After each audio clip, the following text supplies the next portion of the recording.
At sa gawin na pupuyat ang iyong nanay sa pagtimpla ng gatas mo.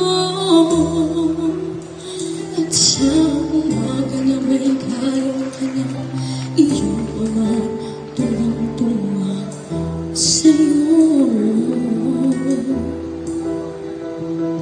Ngayon ay malaki ka na, ang nais mo'y maging malaya. Hindi man sila payag, walang magagawa.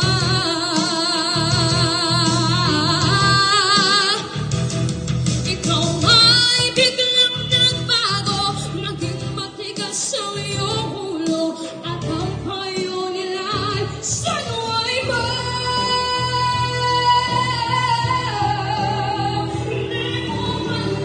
inisip ng kanilang ginagawa ay sa'yo.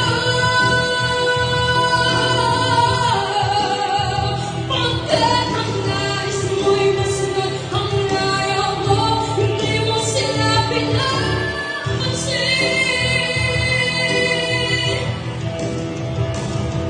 Ganahan pa ang mga harap at ang landas mo'y naligaw. Ikaw ay nalulong sa lasunang bisyo.